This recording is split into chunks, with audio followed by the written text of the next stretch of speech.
Last week, I was on a call with a school team. They had their math task force at the table, their principal, their coach, and some teacher leaders who are, leading the charge around math improvement. And they've been working on defining their one thing. Rather than trying to tackle everything about math improvement simultaneously, they were like, what's our pebble right now? What's the one thing that we can strategically strengthen this year?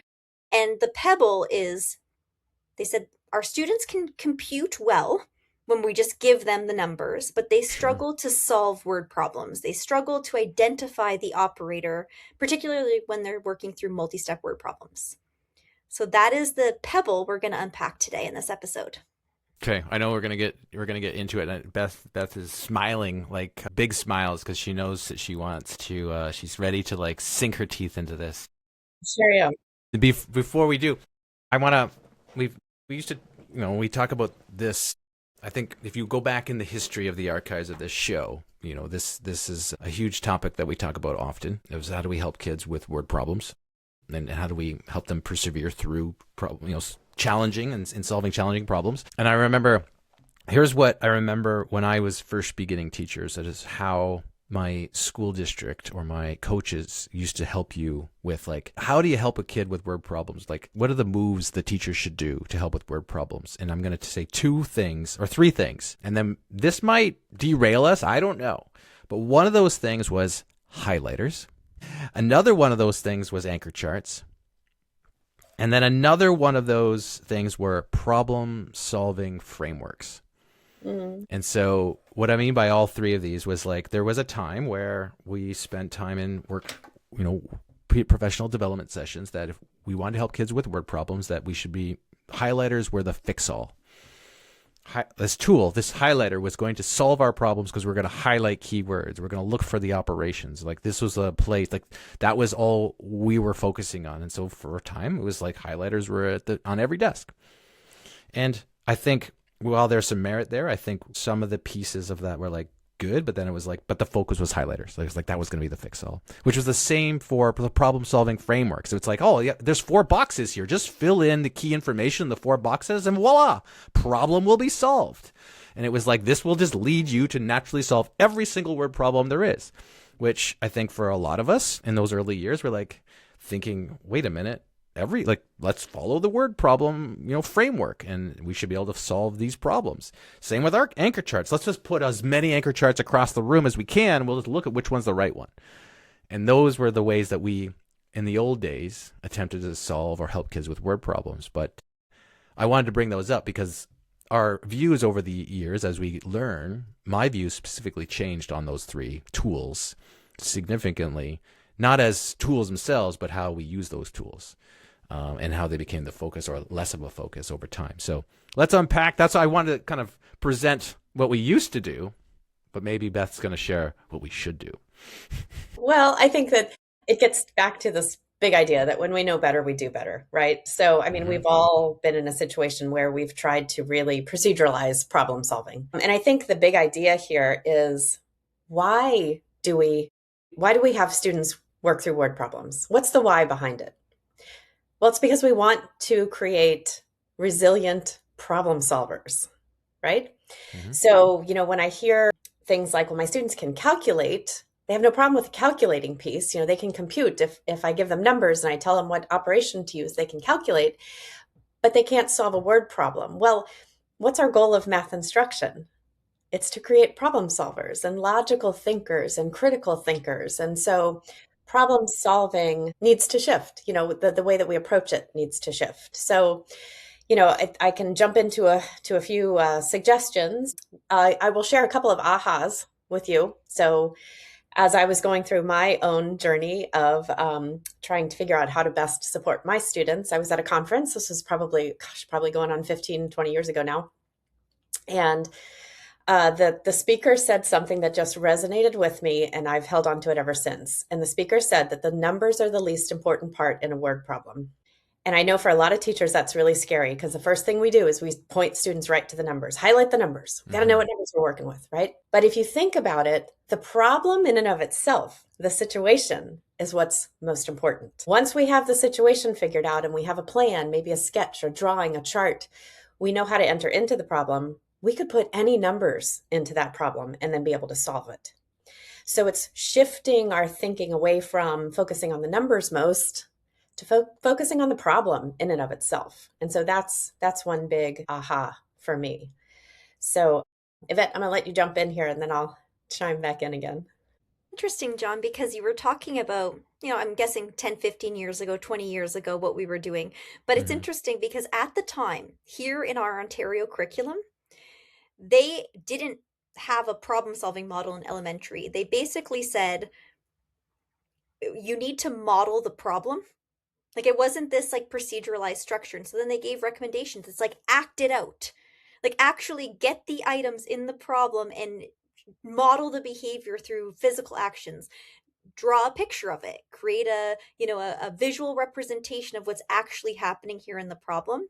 And so I love this. So it's interesting that although our curriculum at the time was not telling us to use this kind of proceduralized 4-part problem solving structure, that was still a move that we were using as teachers, or that was being presented to us in professional development, when our curriculum was actually telling us all along, focus on what's happening.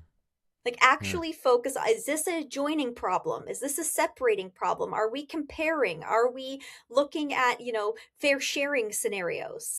And so that, I think that Beth and I are obviously, and John as well, we're all on the same page, that it's like we have to actually understand the behavior of the problem and then ultimately help students match that behavior with the operator. And Kathy Fosno has done a ton of work on this, right, around models. And she says, the job of the teacher is, once the students have revealed the behavior, the teacher's job is to show them the mathematical language to describe what they just did, and then to help them bridge the connection between their model or their actions to that symbolic representation. I want to go back to also thinking about how we think about that what you just said, Yvette. It was like we want to shift from like, let's focus on the operation to focusing on what's happening here. But I think what happens naturally is when we get to that place where we're focusing on the operation, because of, in a way, the order you're teaching problem solving.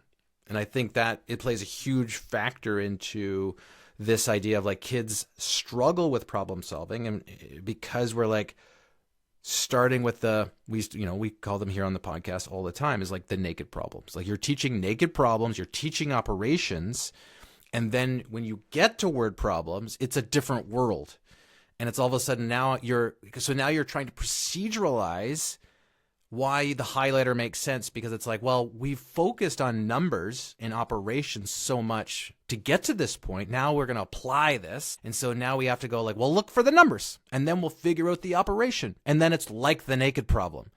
And that is, in a way, is not going to help with problem solving, because what you're trying to do is like fit molds to things again. This is why those frameworks are introduced. This is why we try to proceduralize problem solving. It's because like we're coming at it from a naked problem, an application problem, and not the other way around.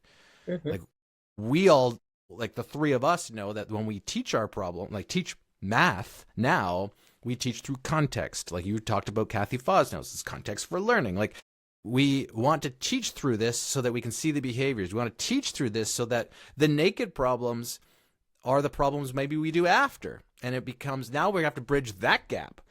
And so we're not going to see the problems that we're seeing about like word problems, because you're teaching them through word problems, which is harder. In a way, it's harder, but you're going to have a different set of hard problems. You're not going to have the, hey, maybe I don't know how to do word problems anymore, because that's just what kids are understanding. This is what math is. The harder problem might be like, how do I make the connection to the naked problem now? And how do I help them move over to that side? Or your problem you might experience is like, I don't know how to do that yet. And that's okay. And that's the problem that you're going to have to solve. Like sometimes I just look at it as like, you got problems on both sides of every decision you have to make. You just have to choose which problem you want. And what problems help guide the big why of why you're trying to do things. So Beth, back to like why we do what we do is to help teach kids struggle through problems so that they can be resilience. Well, then that makes sense to teach through problems, because you're battling that problem versus another problem. So I've been rambling. Back to you guys. So yeah, I mean, John, everything that you just said right there, 100% agree with that. Wouldn't it, in an ideal world, we would introduce students to a concept through a real life situation. So conceptually understanding something first, and then working through maybe practice to fluency with the operation, right? So I mean, that would be, I think, again, in an ideal world, we would say everyone shifts and starts introducing. If I'm introducing addition to kindergartners, the idea of adding, we're going to start with a real life situation. We're going to talk about how we put these objects together, and anytime we put things together or we join objects, we're going to call that addition. And here's what it looks like mathematically, right? So working through that way. When we talk about fractions, let's bring a real life situation into it. I have a pizza and I'm sharing it with 8 friends. If each person gets one piece, what does that look like? So we start with a real life situation, and then to develop that conceptual understanding of the mathematical concept, then we layer in the naked problems, if you will, to practice for fluency. And so I think that, that's one shift that we can all try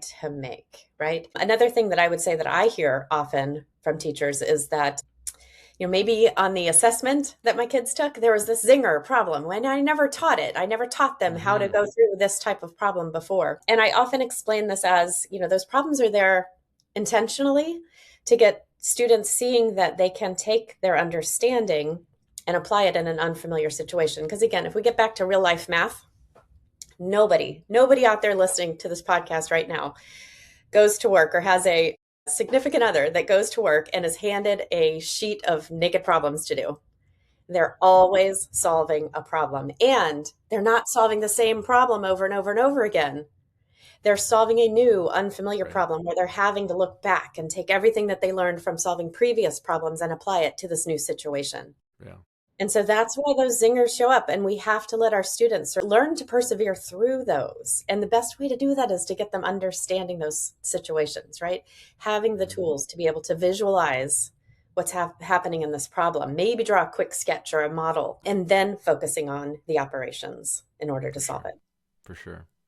Because I think the reality is that if I'm still teaching that way, why, here's the naked problems, and then we struggle to go to the word problems, is because if that's the case, then I still think that the epiphany here hasn't shifted as myself as a teacher to what we're really doing in math class. Because that's what you kind of said, Beth. It's like it really comes down to like what you fundamentally believe about what you're doing in math class with students. If you're trying to say math is about calculating right answers and doing it with efficiency and in speed, then that's what you're going to structure your classes to be about. If you're going to say math class is about resilience and problem solving, then you're going to structure your lessons to ensure that is partly what you're teaching. These are the big ideas. If you're going to say it's both, then you're going to have the balance. And so it's important to kind of make that shift to go like, what am I really doing here? What is the big idea I'm trying to convey across all of my lessons with my students, so that I can then position our lessons to make sure that those big ideas come out? Because if I fundamentally believe that math and what we're doing here is about resilience and problem solving, I'm going to teach through problems. If I fundamentally believe that we're just here to calculate and get quick answers so that kids can give change out at the cash register, then you're going to structure your lessons in a certain way. So it's an important idea to kind of think that we as educators need to step back and go, well, what are we really doing here? Yeah. And I just listening to John, I have just like one quick idea, big thought about curriculum or resources. It's so easy to get caught up in this trap of, I'm going to teach them to add because we're on an addition chapter, right? And then when we get to word problems, everybody's going to know that we're adding. So they don't even really have to think through it, right? So we know, and I've had students say, I subtract because we've been practicing subtraction. So I know that that's what we're supposed to do. So, sometimes our curriculum resources set us up to not focus so much on more of that deep understanding of the problem, more like, okay, we're adding. So all these problems, regardless if they're naked problems or if they're word problems, we're going to add, right? Right. Yeah, that's what, and you're bringing up a great point, because this is partly a number of years ago that Kyle and I spent time developing Spiring curriculum, was to address that exact issue. Is that we fundamentally believe that we're teaching problem solving and resilience. So we're going to teach through problems, but then we're going to mix the orders up, because if we're going to present a problem on area today, tomorrow's problem might be on rates and ratios. Mm-hmm. Because what we want is for our students to be able to go, let's look at the context. Let's think about the context. To Yvette's point, what's happening here? Mm-hmm. And then let's see what math we can apply. And then we tie it with a bow at the end. And then we move on to the next problem. Like if you want to learn more about the spiraling and you haven't kind of gone down that rabbit hole, you can always head on over to makemathmoments.com/spiraling. There's a course over there that unpacks why, the research behind it, some resources to get started. You can always go down that rabbit hole. We went down that rabbit hole a lot of years ago, and it shaped a lot of the ways that we did things. Okay, Yvette, how do we help leaders, help teachers think this way? Because we talked about epiphanies need to shift. We need to think about supporting educators while they're making shifts, because it's like, okay, maybe I'm making the epiphany, but how do I do this? I think where so many of our partners maybe struggle sometimes is the first move. Like we've identified our pebble, we've identified a solution, but now we need to figure out what do we do at our next PLC, at our next staff meeting? Like what's the first step to make this feel manageable and actionable? And so I'm going to tell you what I recommended to this team, and feel free to, give me feedback or make another recommendation. So just to restate, the problem was students struggle with word problems.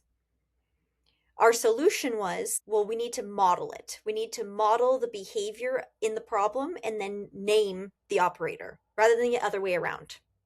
So then it was like, but where do we start? So I said, well, what if we started with subtraction?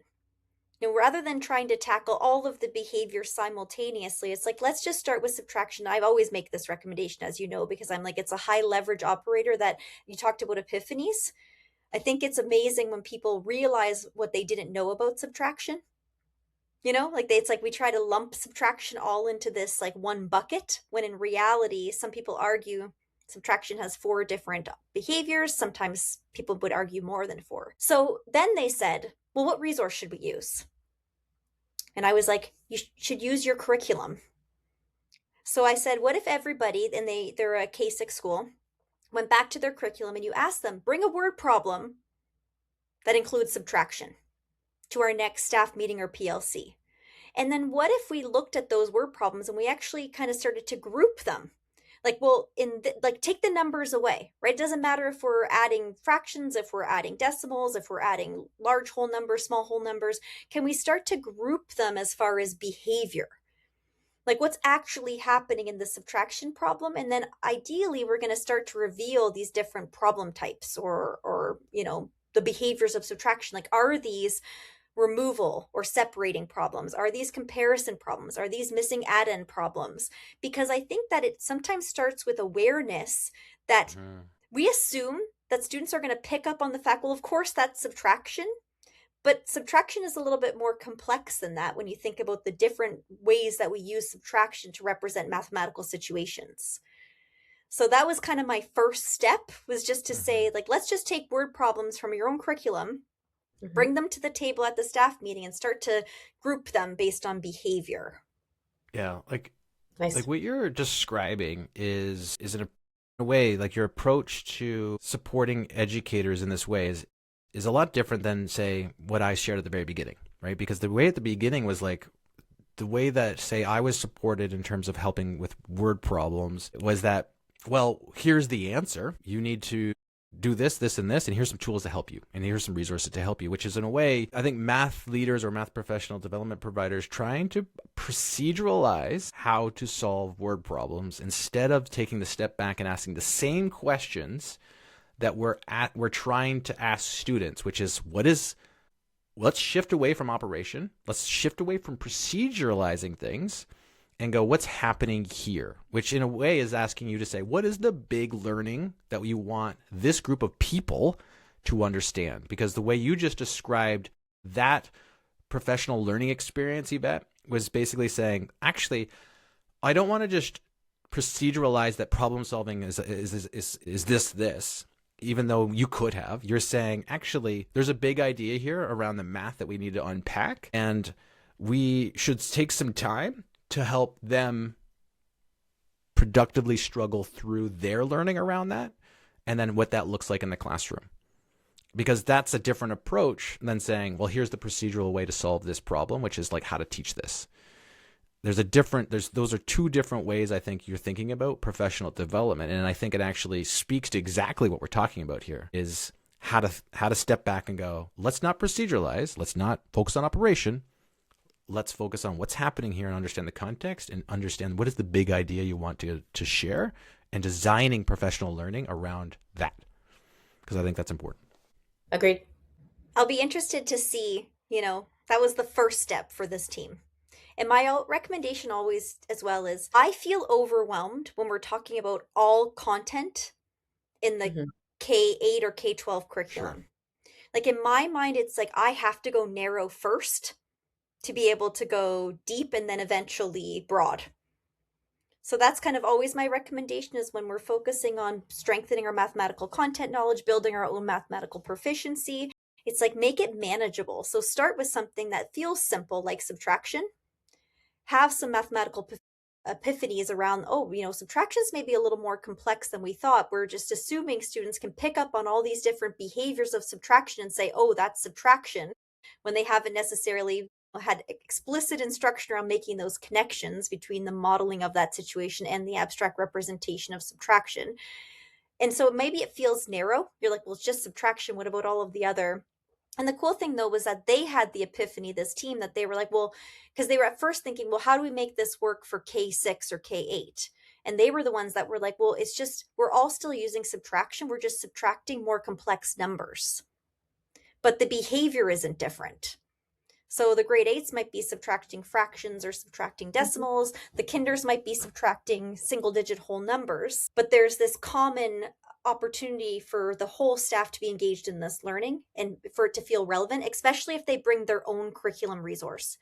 And that's one thing I think our team's been learning, is like, let's not pull another resource outside of our curriculum and dump it into the staff meeting or PLC. It's not going to feel as relevant as if we leverage our own curriculum that they're using in their classroom next week. With that in mind, John, let's kind of give some final thoughts here to our listeners. I feel like we really dove in today, not only on this is I feel like if I had to categorize truthfully pebbles for educators, I feel like this is high on the list of pebbles when you talk about math teaching and learning. For sure. So hopefully, people were able to take away some ideas, whether you're a teacher or a leader supporting teachers in this work today. Yeah. Exactly. And I think my big takeaway is to say, take that step back and ask yourself, whether you're a classroom teacher and you're teaching in the subtraction, like take that step back and say, what is the important, we've talked about this before, Yvette, like this enduring understanding that I want my students to take away, and is problem solving and resilience one of those things? Then ask, how am I starting this problem, or how am I starting this lesson? How can I get my students to, like what you said, Beth, productively struggle through this unfamiliar situation, and so that we can put a bow on it at the end to show the connections to the unfamiliar to the familiar, so that process of going unfamiliar to familiar is the real art of problem solving. And that is the big takeaway. And then how do we, like, that same process, I believe, is what we do for professional learning around it as well. Let's take a step back and say, what is the big idea that we want this group of people to understand around what they're doing to support students? And can I design professional learning around getting them to see that big idea instead of just telling them the big idea? I think that's my big takeaway. Beth, your big takeaway. Yeah. My big takeaway. I just hearing Yvette talk about the plan for, that leadership team and how to support teachers in that, I think that big idea is to kind of go back, go slow, find something that's simple so that we can then build on that and see progress happen gradually, right? Rather than overwhelming everybody all at once, right? Thanks for that. Yvette did talk about, this example as we helped a team kind of work through this problem of practice. This is what we do on a regular basis, is we help teams think about the moves they're making, think about how to design the professional learning, think about how to set up the systems and the structures to make sure that they hit some of the goals that they're setting for themselves, how to make those goals. That's what we do every day. All day is help teams do that type of work. If you want us to take a look at your situation, you want to take a look at your unique constraints, and help you design a plan like we're talking about here, then head on over to makemathmoments.com/discovery. We'll glad to hop on a quick call with you, and hopefully you take away, that pebble with a problem to address after that pebble's been addressed on our call. We hope to kind of give you that solution right then and there. So head on over to makemathmoments.com/discovery. We'll talk soon.